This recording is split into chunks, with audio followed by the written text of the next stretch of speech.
this is Rex from universalexports.co, bringing you a new fortnightly podcast called A Story to Tell. In this series, we hear from an eclectic group of people whose only connection is through being a member of the Camberwell Petanque Club. By research, gentle prodding, and sometimes coercion, these guests unfold a labyrinth of achievements, disappointments, and surprises. You may be inspired, shocked, or even doubtful, but you will be enthralled. And your turn is coming, so get ready for that tap on the shoulder because everyone has a story to tell. A gentle, quiet, generous, a multi-talented man, you wouldn't think he was mistaken for the band Skyhooks. Or, as a chef, he had a daily 1,000 meal service. Or that he has competed in 3 marathons. He has a black belt in Judo. Was a volunteer firefighter in the Ash Wednesday fires. He has a gold medal in Margarine Modelling. Socialised with entertainers including Frank Sinatra, Alice Cooper, Dinah Ross, and many, many, many more. All apart from this, he's had a heart attack or 2, or was it 3? He does have a story to tell. Please meet our inaugural guest of the show, a member of the Camberwell Petanque Club, Greg Harris.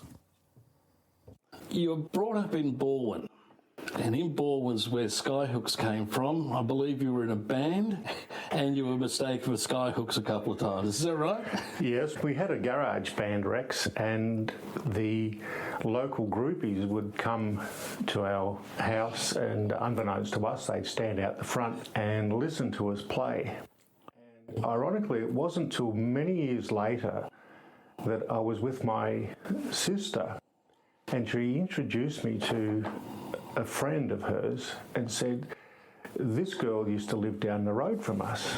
And the girl said, "Oh my God, you were in the band Skyhooks." And I said, "What are you talking about?" She said, "We all used to come and sit out in front of your house and listen to you."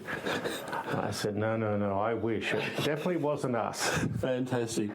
It was while you were in Balwyn, you started to be interested in cooking. Where did that come from? Were there members of your family involved in this sort of thing? No, I was the first one, Rex. I was actually 7 years old. I used to stay home with Mum and help her in the kitchen. All my friends would come round and wanted to go and play cowboys and Indians, and I said, no, I'm cooking with Mum today. And Mum said, look... Did that have its repercussions? Not really, no. It was an interesting decision, brought about by my aunt taking me into the city to a cooking show at Myer with Graham Kerr. I remember that name. Graham Kerr. Now, I had no idea that men cooked, and I was a bit hesitant on thinking, no, I can't pursue a career in cooking. You know, that's a woman's thing, and I enjoy it. And I saw these guys in there with the big stovepipe hats and white uniforms and thought, wow, this is amazing. That's what I'm going to do. So from 7 years old, I was hell-bent on becoming a chef. To do that, you went to school? So I went to William Anglis, started an apprenticeship. I was very lucky to get an apprenticeship back then. It was at the time when there were not a lot of hotels. There were mainly restaurants. Back then there was the Southern Cross and the Windsor and the Hilton. So I was very fortunate to get a job as an apprentice and went to William Anglis. Spent 4 years training as an apprentice. Mm-hmm. And then you came out of there, and what happened then? How did your career start to tumble on there? I finished my apprenticeship and I thought I was pretty damn good. I thought I know everything. I was trained by some of the best chefs in the country, because back then all the chefs came out from Europe for the Olympics in '56. There was really no chefs in Australia. So they're all brought out to work in these hotels and work for the games. That's right, because back in the Olympics, we still had 6 o'clock closing. Correct. So hotels weren't catering or doing any sort of restaurant work at that stage. So I was fortunate to work with some of these guys and thought I knew everything and finished my apprenticeship. I went to work for the Travelodge in St Kilda Road. I thought that's a pretty good place to go and start. Walked in and I thought, my God, I know nothing. I'm starting again. I absolutely thought, wow, there's so much more to learn. So I worked around the city. I worked at a couple of restaurants, one very good restaurant called the Pamplemousse. The building's gone now. It was the old National Mutual building in the city that's pulled down. I worked there and I thought, well, I'm going to be the next Jamie Oliver working in all these great restaurants. And that was my beginning of getting involved in working as a chef. You're one of 4 siblings in your family. You had a brother. Did he get into catering as well? Yes, I was the first one to venture into catering. My brother said to me, you need to work with your brain and not your hands. So he said, I'm not going to get involved in what you do. I'm going to get into the management. So he went to William Angliss and did his training in hotel management. Then down the track, my youngest sister thought, I'll get involved in this, and she became a pastry chef. She trained with the Sheraton Group, and she's worked all around the world with different organisations and now runs a very successful cafe and patisserie of her own. And yes, I'm aware of that because I've enjoyed some of her hospitality down there. But your brother, he got involved with the Dava Hotel down at Mornington, is that right? Yes, he was managing the Dava, and the chef that was down there resigned. I'd never really been down there, and he rang me and said, look, we're desperate. Would you like to come and work at the Dava? And I said, well, that's not really my thing, cooking parmigianas and, bulk cooking. And he said, look, it's not like that. It's a great lifestyle. It's right by the beach. The guy that owns it is a top guy, and, he'll look after you. He said, just come down, have a look. How'd that go? And, well, I was offered all sorts of incentives to come and work there, and I thought, well, lifestyle, the beach. But you've gone from fine dining to serving 300 meals a day. Yeah, walked into that, and I thought, what the heck have I done here? There was no garnishes on the food that was put out. Everything was frozen. It was just... Must have been a nightmare. I couldn't believe it. And the chef that had resigned was still there. He was doing a handover, and I just had to sit on my hands, couldn't change anything, couldn't do anything for at least a month while he was still there. And so once you went there, you got stuck into it and changed the system around somewhat. I completely changed the system around. And what I did, it took me, 3 or 4 months, but some of the key things that I did was obviously to get the staff on board, make sure I had the right staff behind me, reorganise the kitchen, and we had a show kitchen, so everything we did was on show. Oh, wow. So it had to be done properly. We put in fresh food. I brought in a butcher, so we had our own full-time butcher on the premises. We had our own full-time baker and pastry chef. We made everything, we did everything, and all the food that you would have got in a restaurant was now in the hotel. And the hotel food, apart from the obvious of parmigianas, which are an essential, they had to be there, but everything else was basically restaurant food at hotel prices. And this is where the ice carving and the margarine modelling came in. Well, so you did that down at the Dava. Over the time, we had a lot of apprentices come through, and I wanted to make sure that they had a good rounding with their knowledge base. So when we had the opportunity to do functions and things buffets, we did them properly. Ice carving, margarine modelling, chocolate modelling, and they got to do all that. Fruit carving, they learnt all of those skills. This thing is sort of growing like topsy at the moment, and so the company bought the Royal Hotel, which is up the street a bit. Yeah, so they bought the Royal, the Tantai, and another one in the city, the Eastern Hill, which is across the road from the number 1 fire station. I didn't really get too much involved in that one. That was more of an investment hotel. Right. But the Royal was basically ready to bulldoze. So you turned this whole thing around and made it into what we see today. What you see today, because of the hotels, having 3 or 4 hotels then, my role became operating all of those hotels in the food service. So doing up the Royal, originally a Cobb & Co stop, originally had a fine dining restaurant there. Right. So we wanted to bring that back to what its original state was, because back in the Cobb & Co days, they did have royalty stock there, hence the Royal Hotel. So I went across to England and bought all of the antique furniture in China. Now, the china is a really interesting story because I had wanted to get the plates made up with the original design, with the crown and everything on the plates. And the restaurant sat, I think it was about 60 odd people. So I rang a company in the UK called Dudson Fine China, and I said, I want this china. And they said, yeah, no problem, we can do that. Send us across what you need. And I said, look, a matter of fact, I'm actually coming over there in about 3 or 4 weeks. I can bring everything with me and I'll talk about it. And they said, that's great. Roll forward a few weeks, I get on the plane, go over. And they said to me, we'll pick you up from the airport and we'll bring you to the factory and we can sort it out.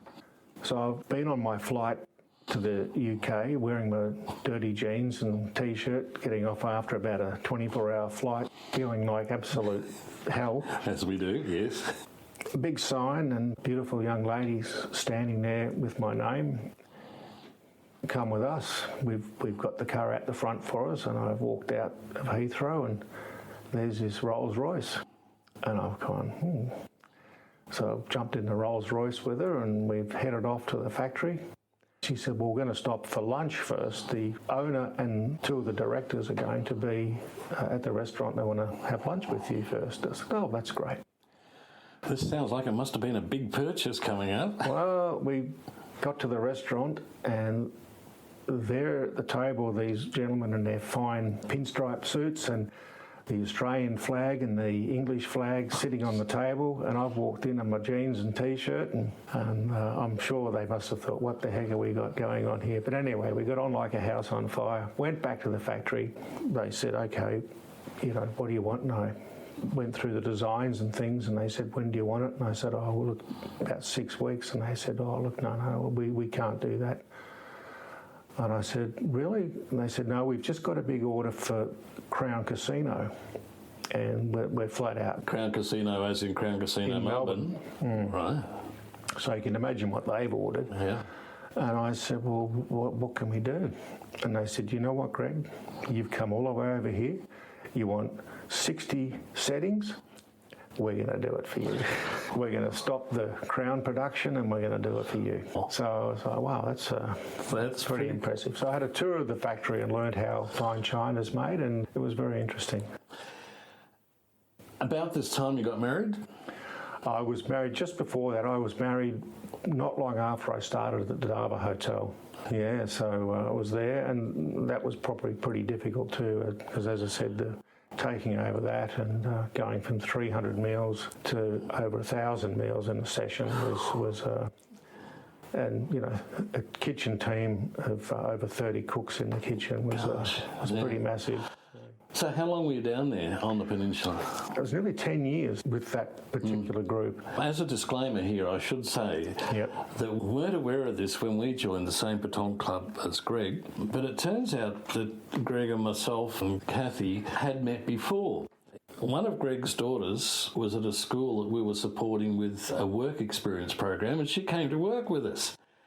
And on top of that, Greg also needed at one stage a formal portrait in your chef's gear, I think. And it wasn't until only relatively a few months ago we discovered this fact. So that's my disclaimer. So things started really picking up. How many hotels did you end up looking after at any given time?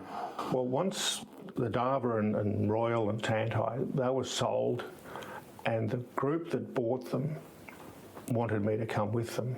So I went to work for them, and they were growing rapidly. The gentleman that owned that group was a bloke by the name of Peter O'Brien, who from the O'Brien family, who had the catering at the MCG, etc. And he was buying hotels at a great rate, and I think he had about 40 or 50 hotels at the time, ranging from Portsea right across the other side of the bay to Lorne, right through the city, out in the suburbs, Mitcham, all these hotels. I quickly became an operations manager for the group, looking after food. I think I had about 15 hotels in the beginning, and as they kept on growing, I kept on doing more and more. The company started to get involved in places like the Melbourne Zoo. Well, they already had a couple of contracts in catering. They had the zoo. They had a couple of reasonably big catering contracts. So doing race courses, Warrnambool and places like that. They'd won the contract for Flemington, and they were tendering for the contract to open Melbourne Tennis Centre. And so they thought, well, we really need to get some expertise over in the catering side as we're growing the catering side of the business. And I was then transferred over to the catering side. First challenge was at the Melbourne Zoo, which was a dream job, let me tell you, driving around in a little electric cart, just driving around the zoo on a beautiful day. You know, it was also a baptism of fire going to places like Flemington where it was out of control.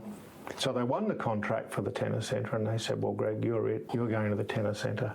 And, of course, the Australian Open. Australian Open comes up generally on the holiday time of the year, doesn't it? Yep. And so we had to open the venue, get the Australian Open up and running. Apart from just kiosks, there's also corporate catering. Hundreds of people coming in for corporate catering firms. Massive marquees set up all through the grounds. In the beginning, there was not a lot of the infrastructure that they've got now. Nevertheless, they had all of the corporates, thousands of meals that we would do every day. And the kitchen was something to behold. It was a massive, massive room. It was just basically empty. In the centre was a bank of cooking equipment. When all the chefs came into work, they would go out to the service area. They'd get a stainless steel trolley. They'd wheel it in, they'd load it up with whatever produce they were working on, and they'd prepare it, get it done, pack up, and then wheel the trolley back out. So the kitchen was this massive empty room until they all came in with their own little workstations to work. Good grief. Yeah. How did you get chefs that time of the year? That must have been difficult to do. Well, we did have a bit of an advantage with the hotel group. We were able to get some staff from the hotel group, but of course, again, holiday time, it's their busy time as well. So I had a few contacts, one of them being the Cerebus naval base, because when I was at the Dava, we would use a lot of their cooks that would come in and help, and a lot of their cooks would also work as kitchen hands to get extra money. Right. The naval base would close down over the summer period. Yep. So we were... That's right. If you're ever going to attack this country, you do it in summer, because everybody's on holidays. Yep. Yeah. So we were able to secure a lot of the Navy to come down and work for us. And I also had contacts with some of the catering colleges, William Angliss, etc. So again, closed down, so we were able to get a number of the chef teachers, instructors to come and work for us as well, which was interesting in its own right, because these guys were teachers and very fastidious and come with a great deal of skill, but very slow. So that was your first year, baptism of fire, absolutely. How long did you continue with that tennis centre situation? I was there for 5 years at the tennis centre. Yeah. And what was the best game of tennis you saw? Well, you know what, I've never watched a game of tennis. Really? And being at the tennis centre, you know, I had access all areas anytime, and I never even went down to the players' area to meet the players, or I really didn't even stick my head out on the courts. You're just too busy? Yeah, well, too busy, and really I just wasn't interested. I didn't really get the game. It was just not my thing. During that time as well, we actually lived on site. We had a caravan in the car park under the centre. We lived in the caravan, so we would get 2 or 3 hours sleep a day and then go back out. So I wasn't really in any headspace to go and watch a game of tennis.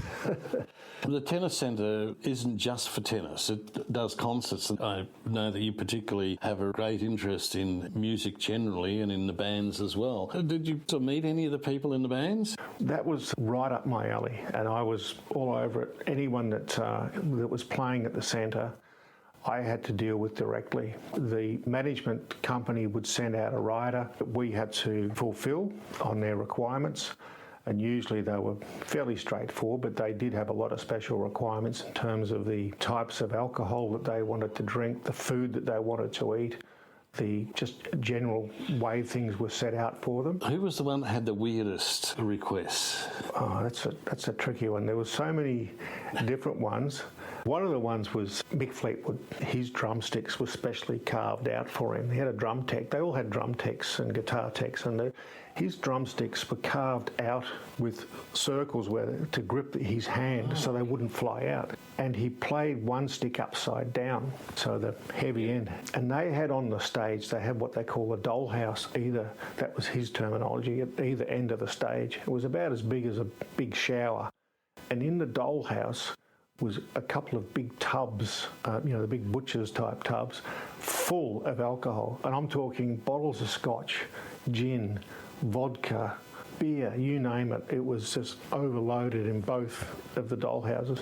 And when the concert was finished, there was not a drop of anything left. It would be enough alcohol to have a party of 100 people every night. I couldn't believe it. I thought, how are these guys ever standing? Alice Cooper, non-drinker, would turn up every day in a suit and tie. Nicest guy, didn't drink, didn't smoke, really nice guy. But he mentioned I actually asked him about that, and he said no. He said they were playing at a concert, and someone threw a chicken on the stage, and he picked it up and threw it off, and it was reported that he bit the head off and all this sort of crap, and he laughed. But anyway, he was a nice guy, very clean. The Bee Gees had us bring all this wine from France, really expensive imported wine, cost a fortune, didn't touch a drop.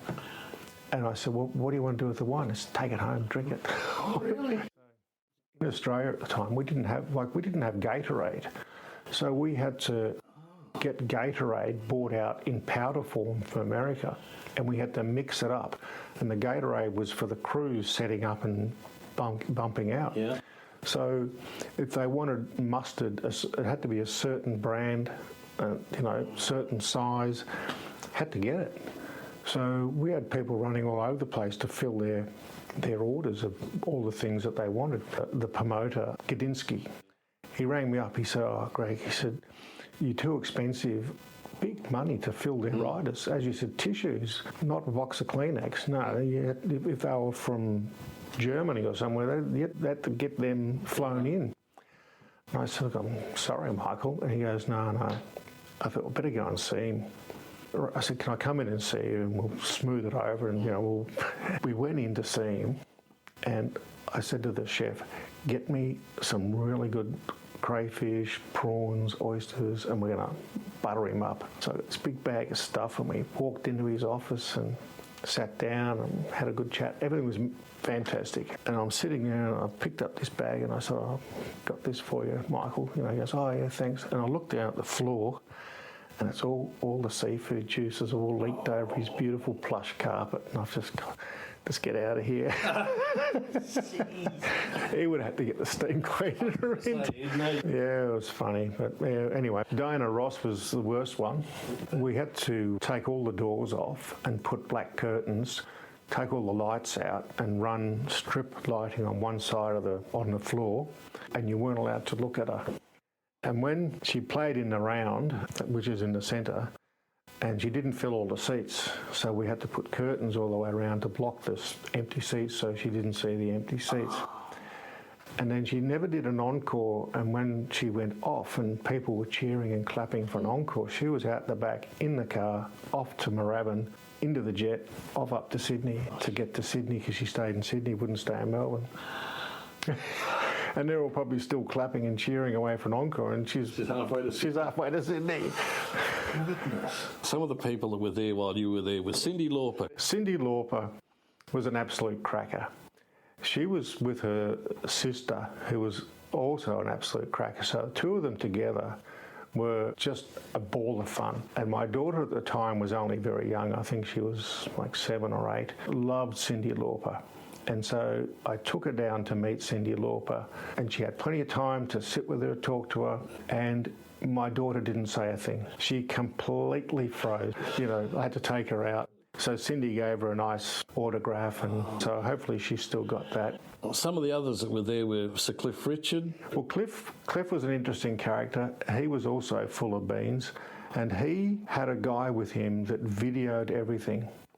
So Cliff would come around and sit and talk to us, and his accomplice would video us talking, and Cliff ranting and raving and having a great time. He was just full of yippee beans and the nicest guy you'd ever meet. Really? Like, just clean cut, didn't really drink, he was just a nice, all-round nice guy. So was Elton John like a contrast to that?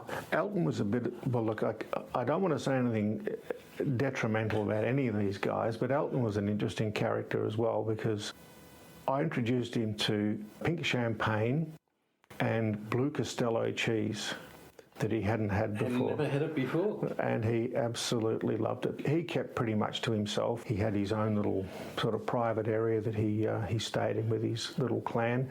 But I think he was at the time when he was going through some pretty rough times with his alcohol and things, trying to give it all up. So he was a bit of a hit and miss, but he wasn't a bad guy. Now, I do know, because you've mentioned this before, you spent a bit of time with B.B. King, and in fact, I believe he even shared Lucille with you. Is that correct? He did. Well, BB, I became pretty close with BB. He had his own little separate green room. He was out there with U2 for about 7 concerts.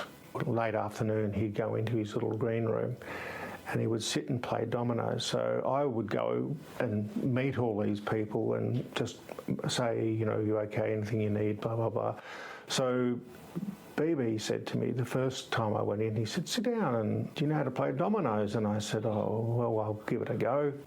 A few hours later, we're still sitting there playing dominoes. We just talk, shoot the breeze and having a great time.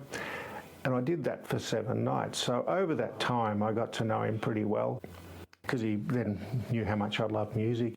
Just sitting there one night, and he said to his manager, he said, go get Lucille. And I thought, oh, it's his girlfriend. Who's Lucille? Who's Lucille? And he comes back with his guitar, and he said, Greg, he said, play me something. Oh. And I froze. I didn't know what to do. And I had a couple of strums, and he laughed and, gave it back. And then on the last night, he took off his hat and he signed his hat. He stuck it on my head, and he had a little gold guitar with BB on it. All right. And he took it off and he pinned it on me. Wow. And he called his manager and he said, take some photos with me and Greg. And he said, I'll send you the photos, Greg. And I thought, oh, I'll never see that. But sure enough, about 2 months later in the mail, I get the photo and a little note that says, great spending time with you, Greg. You're a good domino player, but you're a lousy guitar player. How brilliant. So you got souvenir from him. There's a list here of some of the others I'm aware that you met. I'll just run down the list. I got Elton John, the Bee Gees, U2, Fleetwood Mac, Frank Sinatra, Dinah Ross, Phil Collins, Pink Floyd, Sting, Alice Cooper, AC/DC, Bon Jovi, In Excess, Simple Minds, and the list goes on. Did you get souvenirs from each of these groups? I did. I got a lot of things from these guys. Mostly I got drumsticks from all the drummers, guitar plectrums, drum skins, all their photographs, autographs, the books that they put out that they sell on the forecourt. All their books with all of the people in the bands signing the sections of their Fantastic. that they're in. I assume then you've set up your own museum, because this stuff is irreplaceable. It's just fantastic. So you'd have a little museum somewhere. Well, I wish I did, Rex. I had a few boxes of this stuff, and it became so much. I did intend to frame it and have a wall in the house that would go up. But I just never got around to it, and it became bigger and bigger, and went through some interesting times with an ex who took a dislike to me. Unfortunately, I no longer have the memorabilia. It's gone to goodness knows where, some tip or burnt or whatever. Oh, that's mind-boggling. Irreplaceable stuff like that. Yeah. Oh, my goodness. I'm really sorry to hear that. Really sorry for you, and really sorry for the rest of the world who can't get a chance to appreciate it. So then you started to move on. I did. After about 5 years of work at the centre, it was time to make a move to the corporate world and get out of hospitality. Although still having a bit of an interest in hospitality, went and got a job with Shell Australia. Mm-hmm. You might think, well, what the heck has Shell got to do with food? Well, they had a network of Shell roadhouses. They had Shell shops that sold food and a network of convenience stores that sold food right around Australia. At the time, they had no... That'd be huge. They were huge. A lot of outlets involved in A lot. There was over 1,500. Oh, God. Basic ones, and that's they were the ones, there's a lot of small dealer-owned, but they had no policies and procedures in food handling and hygiene and health and safety with their food. And Shell being Shell, very high on their list is safety and health. So food was obviously an area that they needed to get cleaned up. Franchising was becoming a big thing. So putting a new image around their network and getting into the new world of food and fuel. Right. So you created their food handling policies and their management policies for all the food stuffs on board. So the first day I went to lunch with my boss, and I was sort of a bit overwhelmed with the process of doing all this. And he said to me, look, it's easy. The first thing I want you to do is that you need to visit every site in Australia. Good grief. And write a bit of a dossier on what you think, what needs to happen. And I thought, wow, how does that happen, And he said, don't worry, there's a guy, it's been with the company for about 30 years. He knows everything. He'll set it up for you, and he can, be your 2IC on the trip. So planes, trains and automobiles, and 3 months later, I visited every town in Australia and got paid to do it.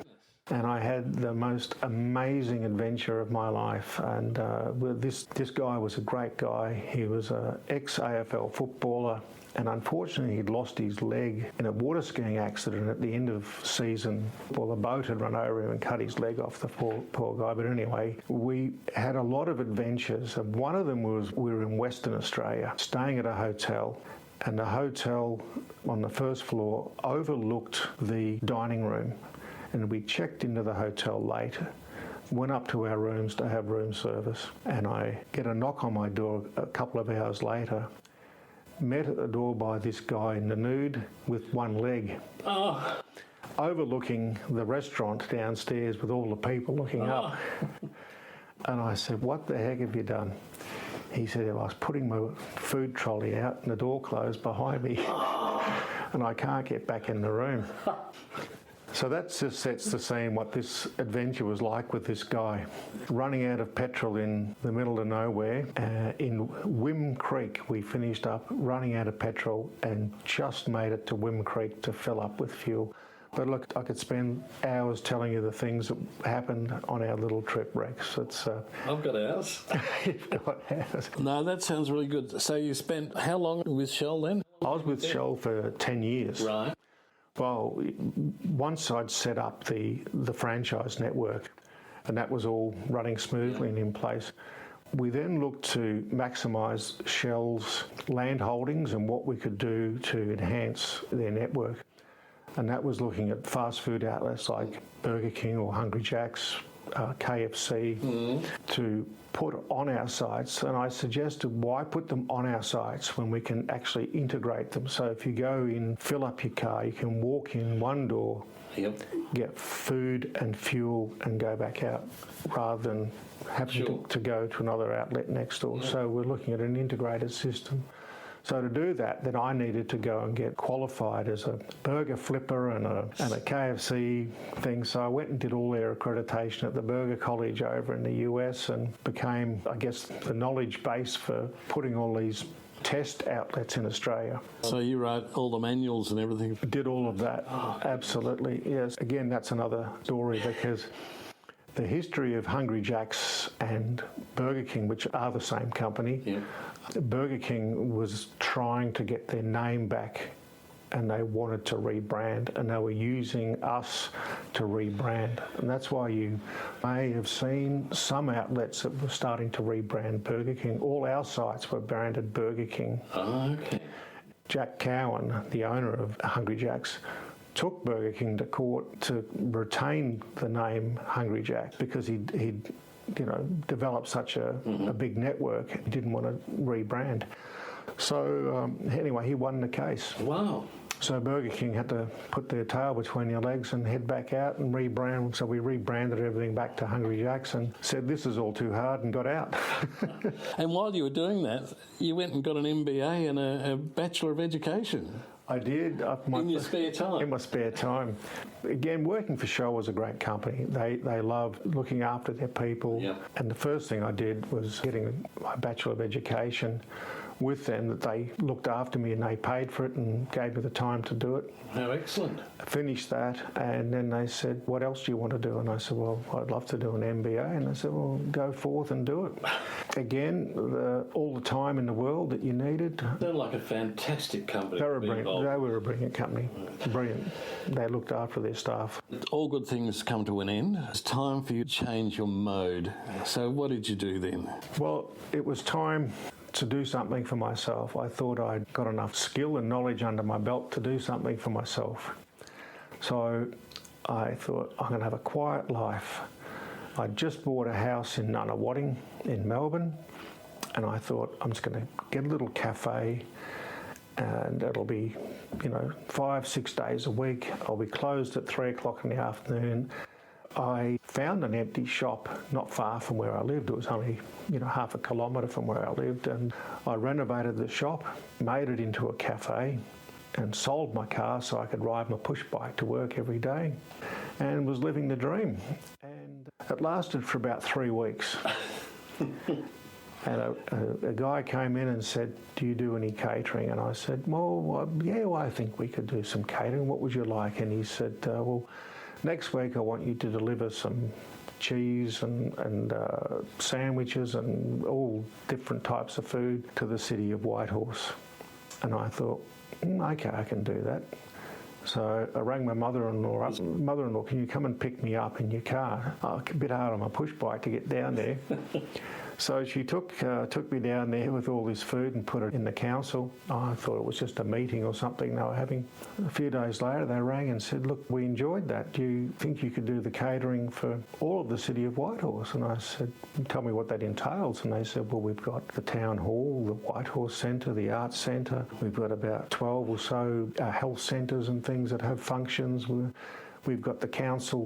The council have their dinner every Monday night. We've got cocktail parties nearly every second night. And I thought, I reckon I could do that. So much for the life ideal with the little cafe then. Yeah, so I thought, okay, well, my 3 staff that I had all of a sudden had to go to about 15 staff. I had to renovate the kitchen to quadruple the size of that, buy a refrigerated van and get off and running. The beauty of this was that the catering, especially at the council events, the cocktail parties and things, other companies and other councillors would go to those events and they would say, who's your caterer? And of course, the company I had was called Culinaria, and they said, Culinaria, that's, and I get a phone call, and I finished up doing many, many more. I did the city of Knox, the city of Maroondah, Canon, MYOB, Mercedes-Benz, and the list goes on and on. So every time Mercedes-Benz launched a new vehicle, I'd go off into South Melbourne and they'd have the Melbourne City Orchestra playing, and I'd be out there in the workshop with my portable kitchen equipment doing a high-end party for them. And just amazing. Yeah, so I did that for about 7 years, and I was totally spent. It nearly killed me. Right. And in the meantime, you went to China a couple of times? Yeah, well, I did take a bit of a break. My second attempt at marriage, we decided we would adopt. So we went through the process in Australia, and we decided to adopt from China. Right. So we were approved by the Department of Human Services, and we were very lucky to be given an opportunity to go to China and adopt a little girl. We went over there and did that. That was our first venture into China. Just over a year later, we were doing the same thing again, going to adopt again, and we adopted a little boy. So you've got 2? Got 2. They did them in batches, and we were the 3rd batch of people group to go from Australia to adopt. So my daughter was the 3rd, my son was in the 7th group, and he was the first boy to be adopted out of China. And so then you decided to go back into the corporate world again. Well, yes, having enough of doing something for myself, I thought it's got to be easier working for somebody else. So I went back and joined a French company and looked after a varied lot of industries, ranging from, again, oil. Looked after the Esso, they had the Esso account. Oh, okay. So it was down at Longford. So there was the gas plant and the oil rigs in Bass Strait, the shipping in Barry Beach. There was also a plant down at Hastings, where Esso had a plant there. And of course, next door was BHP, which I looked after as well. And just to round off the portfolio, I had about 5 schools, high-end schools like Loretto, the Girls' School, Scotch College, Carey Grammar.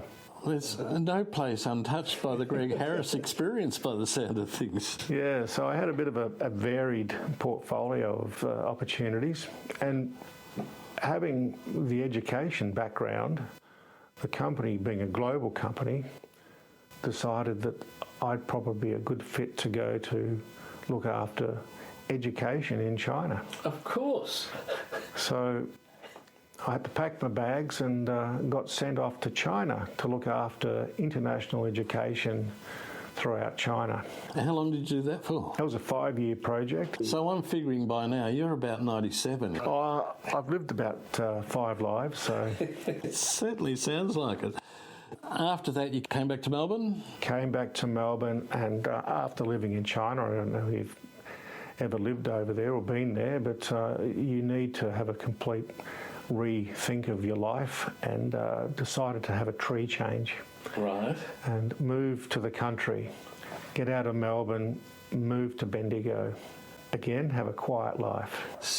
So your quiet life, all this corporate world, did you have any time for hobbies, for sport? Where did you go in that direction? Well, I had, back in my early days, my hobby and sport was judo. I did that for many years, starting in Mornington, and I ran the Mornington Judo Club. Later on, moving to Melbourne up to Nunawading, there was a beautiful big club there, wow. So going to the Nunawading Club. And you were a runner as well? Yes, I did a few marathons. Yeah, I did, I think, about 3 marathons. I used to run pretty much every day, anywhere. The minimum I'd run would be 10 kilometres, the maximum would be about 17. I did every day. You were in Bendigo as well while this was happening? In Bendigo, absolutely. And you got involved with local things up there? Well, I actually joined the CFA, and that was when I was living down on the Mornington Peninsula. Right.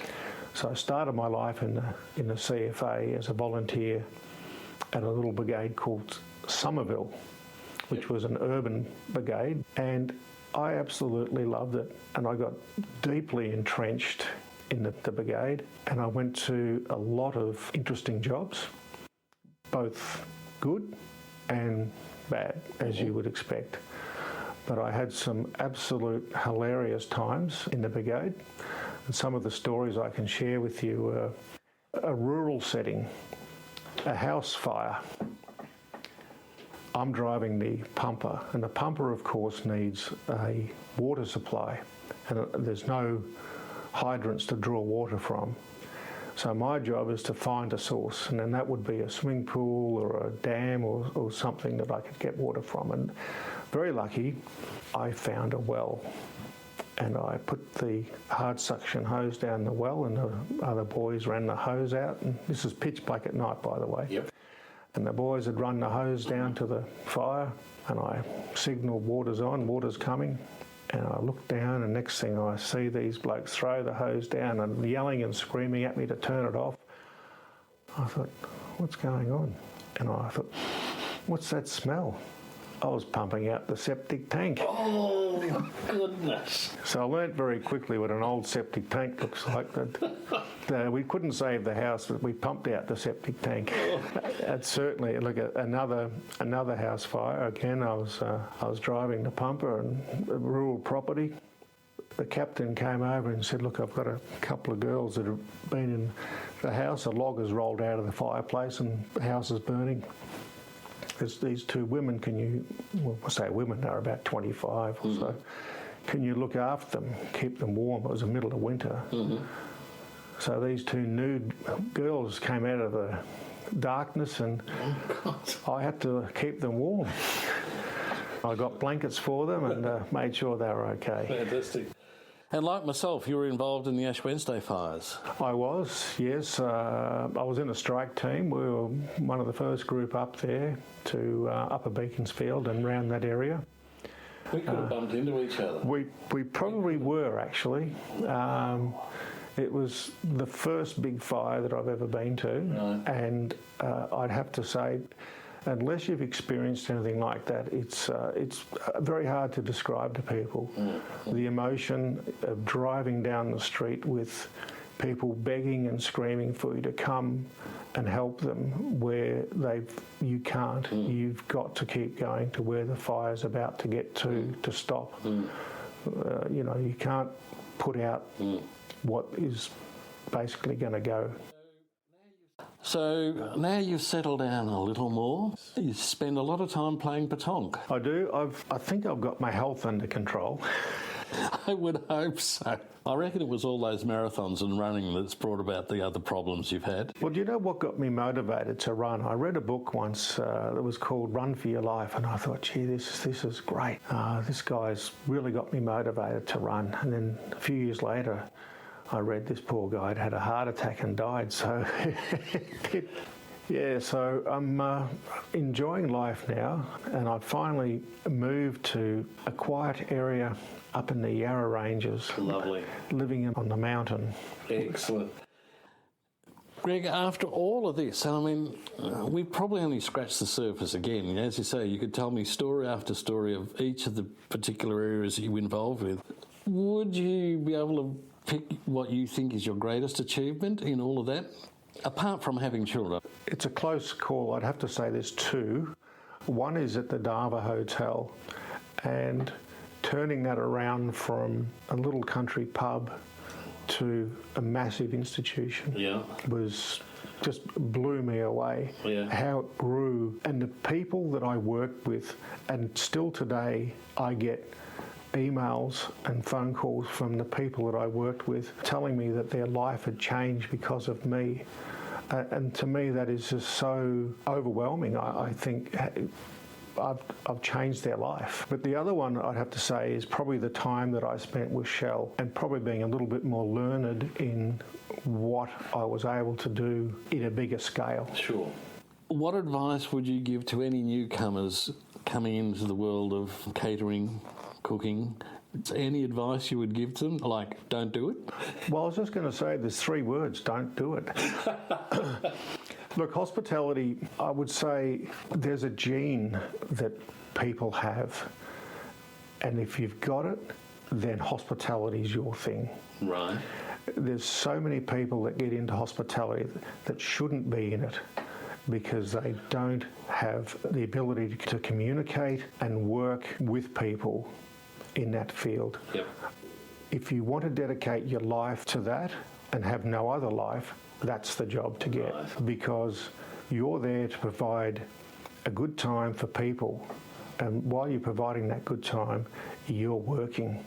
So you're working breakfast, lunch, dinner, you're working weekends, public holidays, Christmas Day, New Year's Eve, you're working all of those things. So if you think that's for you, it's an all-consuming life. As I've stepped through some of the things that I've done, you can see why I actually got out of that and thought, going back on my brother's words, need to work more with your brain and not so much with your hands.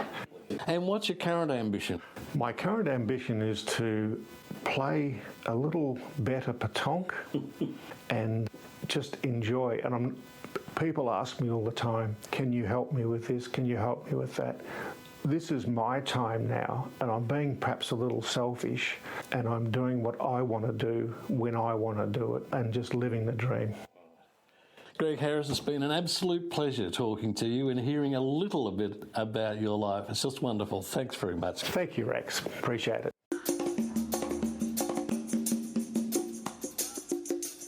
How does Greg fit it all in? And as he said, he's got so many more recollections we could be here until Christmas of next year hearing about them. So why don't you ask him about them the next time you see him?